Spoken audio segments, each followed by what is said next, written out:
Welcome to the Food Founders Interview. Nix Kix is a refreshingly different soft drink brand that wants to give people better choices when it comes to soft drinks. Better taste and better for you too, with natural ingredients, refreshing combinations, and the natural benefits of botanicals. They're listed at Waitrose, Tesco, Sainsbury's, Booths, Holland Barrett, Nando's, and lots more. They're a certified B Corp and currently doing a raise with Cedars. I'm joined by Julia Kessler, and we've got lots to talk about. Welcome, Julia. Thank you for having me. Excellent. What led you to start Nix Kix? So it's interesting because my business partner and I, we're both originally from Germany, which is where my accent is coming from. And we've been living in the UK now for nearly 2 decades. And when we basically both worked in corporate, and we noticed that in the afternoon when people want a treat, right, in an office environment, they're getting a bit peckish, that people would gravitate to like a smoothie at that time, right? Smoothies were really, really popular. And then they would go through that sort of sugar spike, right? They would enjoy it, get really hyper, and then crash. Because obviously smoothies at that time were super sugary.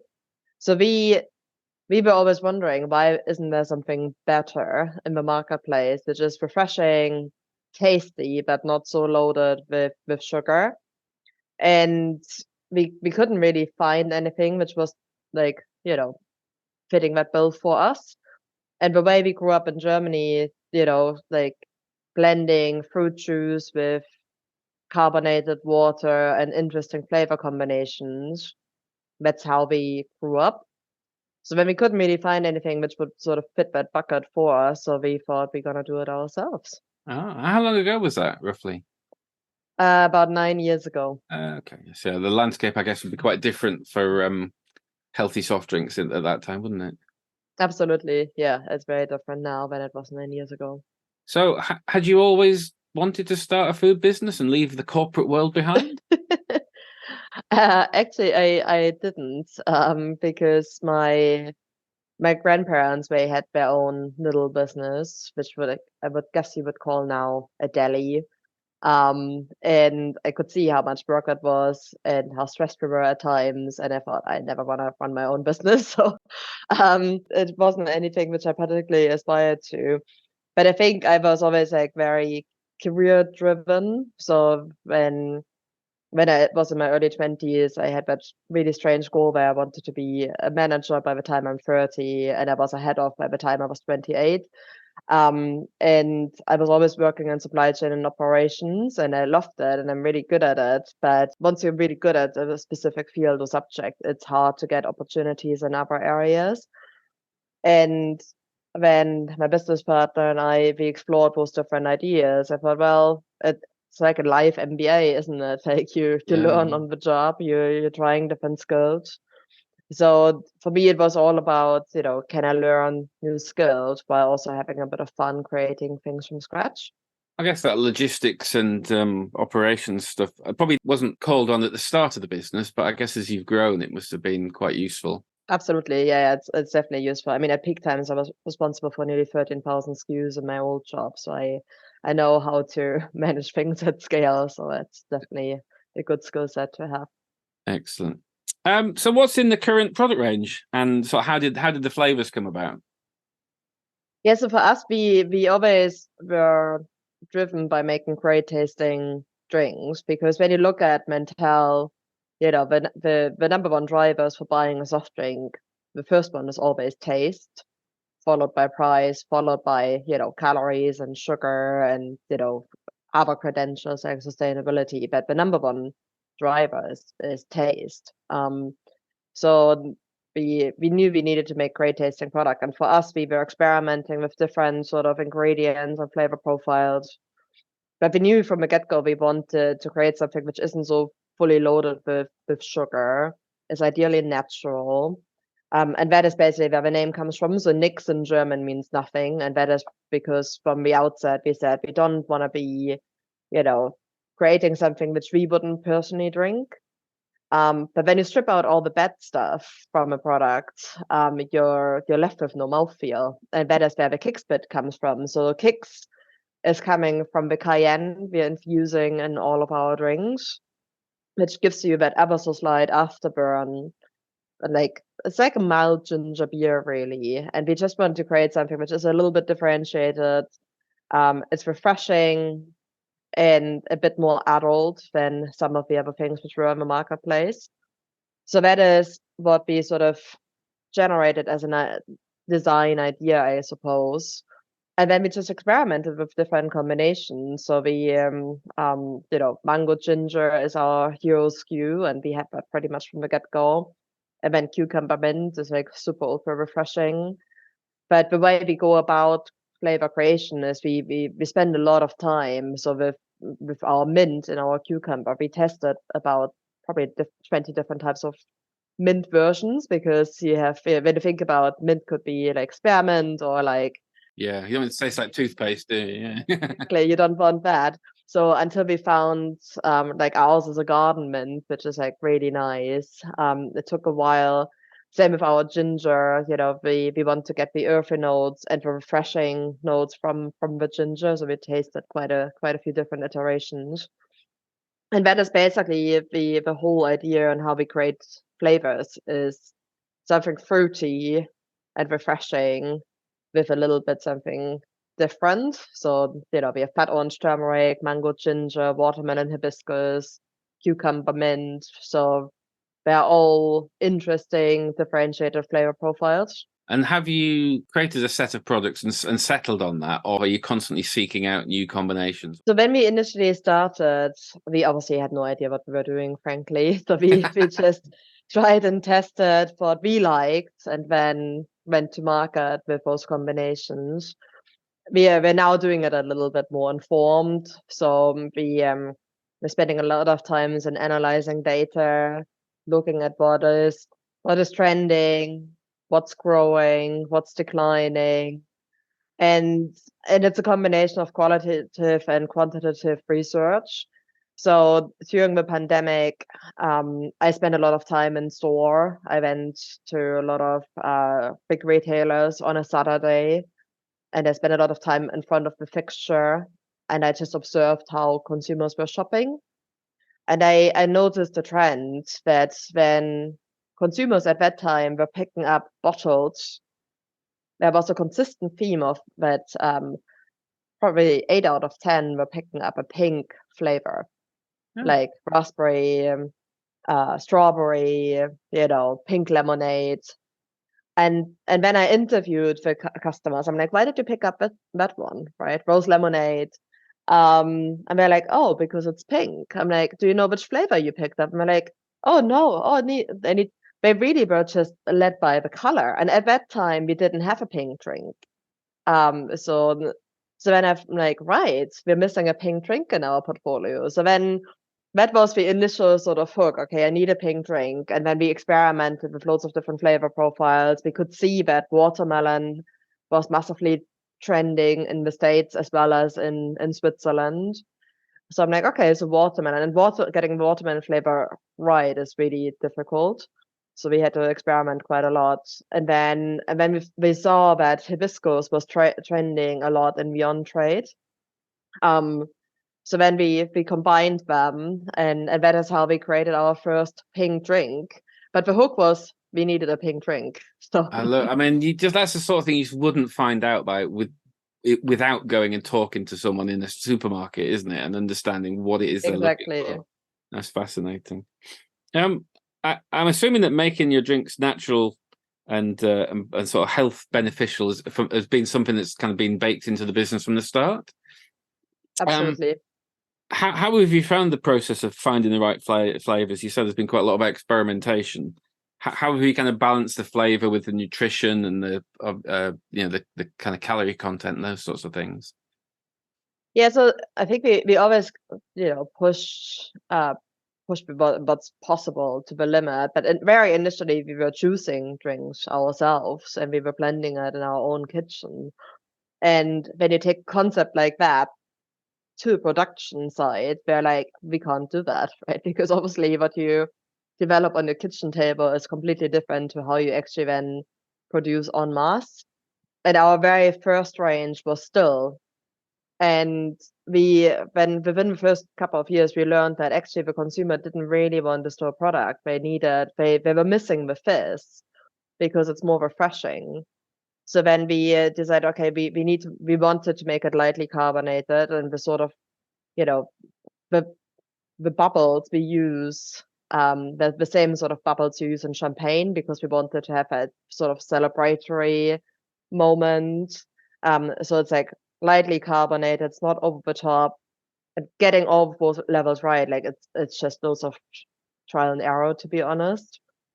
Now that we know what works, when we have an idea, we now work with a proper flavor house, and I tell them, like, here's what I want, and they turn it around pretty quickly because they now understand how we work and what we are looking for.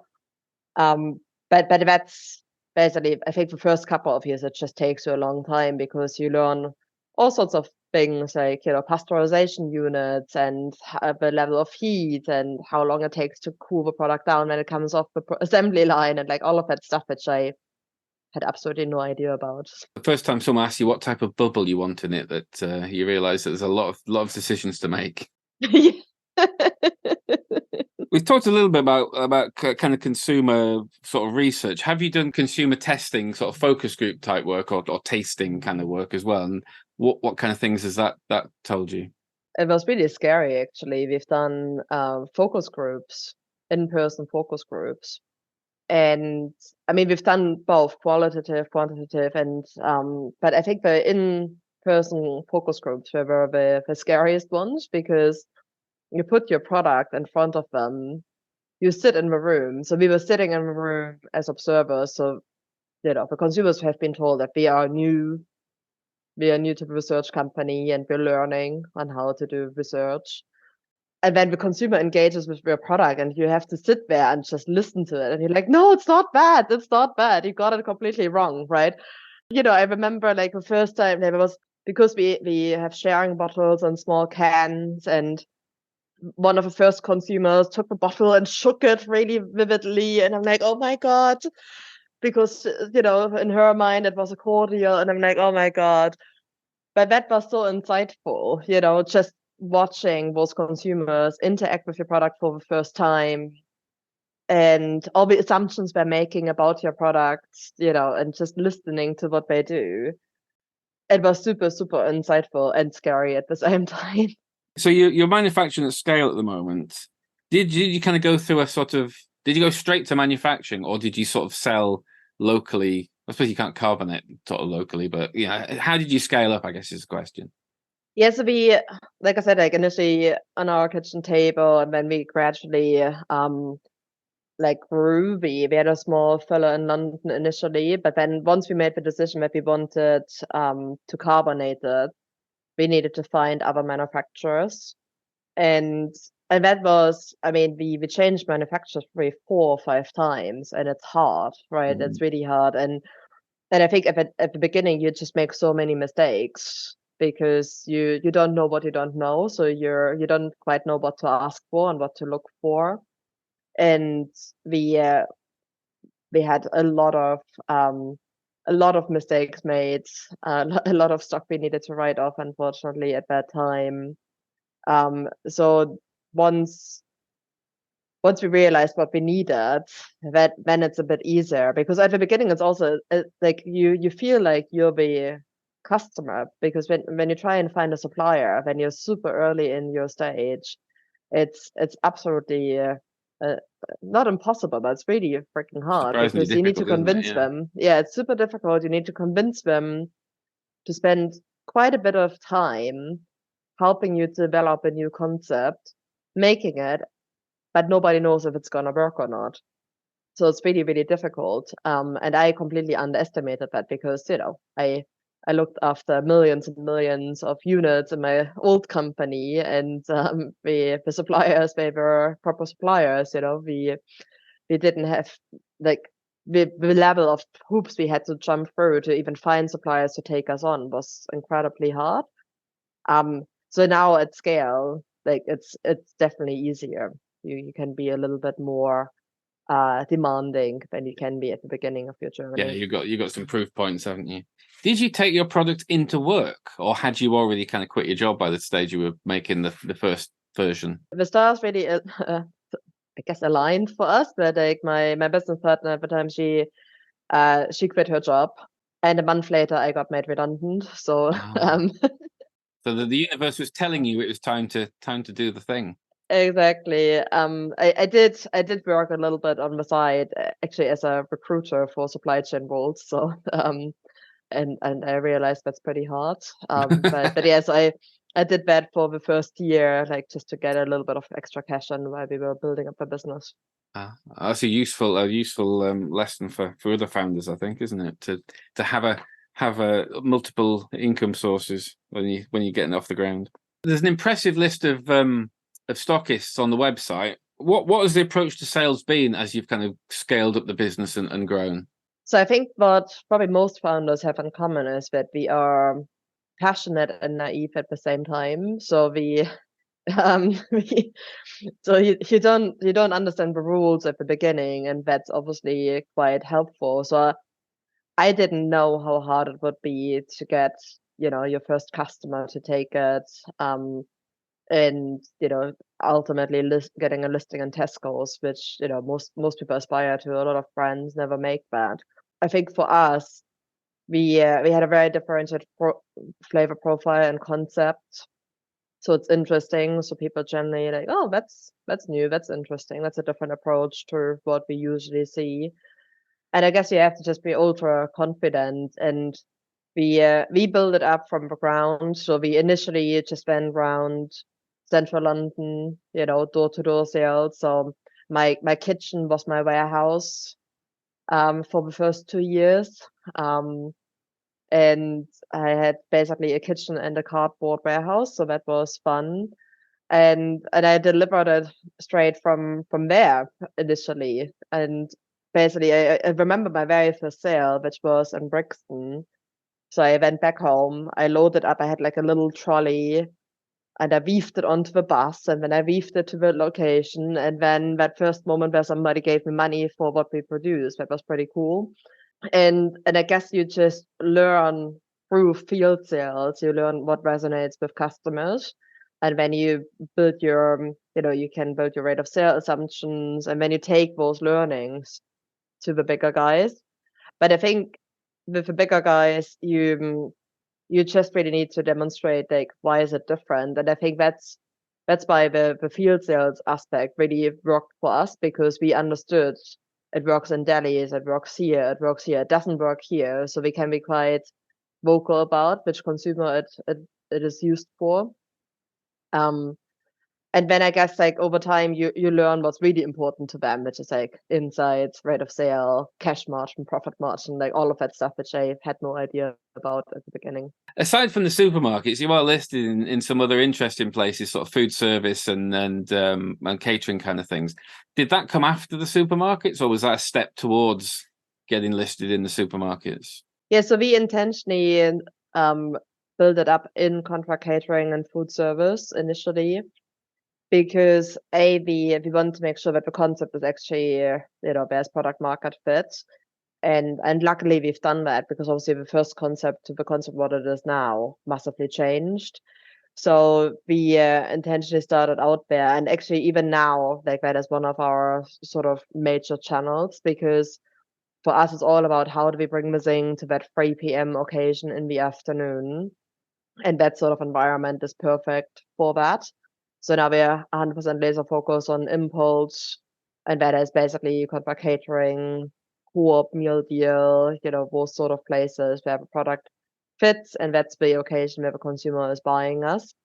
But I think they both support each other. So we have quite a lot of, consumers who discover us in their workplace and then either transform into a subscribe and save customer on our own website, or then start buying us on Ocado or in Tesco's. So it works really well. It helps with brand awareness and driving trial effectively. And let's say we've talked about the stockists in the UK. Are you looking beyond the UK? I'm guessing with But the name resonating in German, I assume you are. So yeah, so it's interesting because actually Germany we're not really selling because it doesn't really the German market is very, very different to the UK market. But one of the markets where we do work incredibly well are the Netherlands. So the Netherlands, like the concept really resonates with them. We're about to get into the largest supermarket chain called Albert Heijn. They have nearly 50% of the marketplace over there. So it's the equivalent of Tesco's in the UK. So we're launching with them in February. And the concept there works incredibly well. So international is nearly 30% of our business overall. And next year will be probably closer to 40%. So what I always like to talk about is like the concept works in the Caribbean islands. So we're in the British Virgin Islands, Jamaica, but then all the way to Taiwan. So we definitely created a concept which doesn't just work in the UK, it works pretty much across the world. That kind of leads me to how you've kind of evolved and funded the business so far. Is it are you okay to talk a little bit about that? Yeah, absolutely. I mean, look, I think one of the things which I underestimated is how working capital intense that business is. And I think it's that plus also you do need to invest into your listings, right? Like the product unfortunately doesn't move itself off the shelf, so you need to run price promotions. You need to spend a bit of money on marketing to make sure that there's brand awareness, especially in a category like ours, which is very crowded. So you need to be able to stand out from the crowd. So we have raised capital, over the last 7 years a couple of times, pretty much all from high net worth investors and angel investors. And then 2 years ago, we did our first crowd fund, and we're just doing it right now again. How did you decide to use Seeders, and what was involved in getting that off the ground, and why have you gone back for a second round, and what are you hoping to achieve with the investment? Yeah, so with Seeders, I think one of the things which people underestimate is how much due diligence they do. Like the level of due diligence they expect is humongous, really. And I think if people would know more about that process, they probably would be even trust the platform more and invest more, because they really, like in our current round, as an example, we talk about that we are, sold worldwide, and they're like, prove it, and we needed to provide invoices to demonstrate that we are doing that. Same with the fact that we have long-standing relationships, and we talk about that on the platform. And like, again, prove it. So I had to show them an invoice from 5 years ago, 3 years ago, and now, to sort of demonstrate that we have a long-standing relationship. And I think that is the bit which, when we've done it the first time, we underestimated, because it's a lot more work than you initially thought it would take. But the good thing is, once you've gone through it once, going through it the second time, you still need to do quite a bit of due diligence, but it's not even Right, yeah. It's not as high as the first time round. And I think for us, the reason why we went back to the crowd now is we have a good proposition. We're doing 2 million run rate right now. We have a lot more proof points. I think the brand is a little bit more well known than it was even 2 years ago. And we have what's called EIS eligibility. So it's like a really good tax scheme for investors. And I literally have an extension until January. So it's a really good opportunity for investors to come in now. And it will be our last sort of crowd round. So we thought it's a really good moment in time to do it, because we have so much momentum. We're getting that listing in Albert Heijn, like I said. We're getting a second SKU into Co-op from January. So there's a lot of great stuff which we can talk about now. And the business really is like on a stepping stone to really explode and growth. So it's a good momentum. And what we want to do with that money is exactly that: support the new listings, invest a little bit more into the team, because we have a very skeleton team at the moment, and just support the growth. Brilliant. Well, we'll drop the link to the Seeders page in the show notes as well, so people can look at that. So yeah, I think you've just touched on it, but I guess what are the goals for developing the range and the business sort of going forwards? Have you got a detailed 5-year plan, or is it more fluid than that? So we do have a detailed plan. Maybe not 5 years. I think anything beyond sort of year 2 is really more projections than actually reality.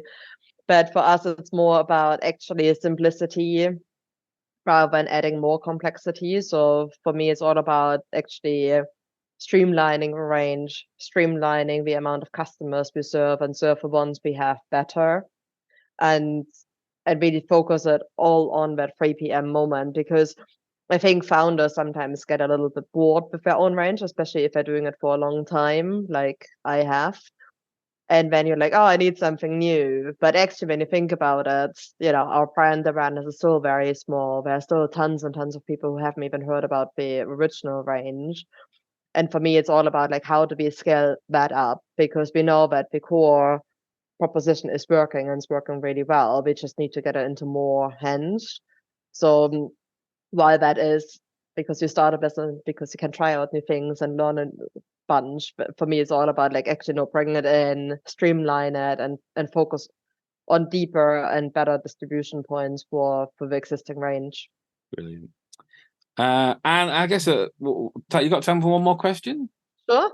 I guess I always find it interesting, and you have touched on this a couple of times, is what are the most important things you've learned? And is there something in particular you wish you could go back and tell yourself at the start? So I think if I could go back in time at the start, the biggest learning is really for me is find a really, really great supply chain partner early on, because when you fall in love too much with the idea you created on the kitchen table, to find someone who can match that is really difficult. And it turns out what we created on the kitchen table is what we're selling right now anyway. So I think it's coming back to what's the idea, what's the problem you're trying to solve, and then finding someone relatively early to help solve that with you.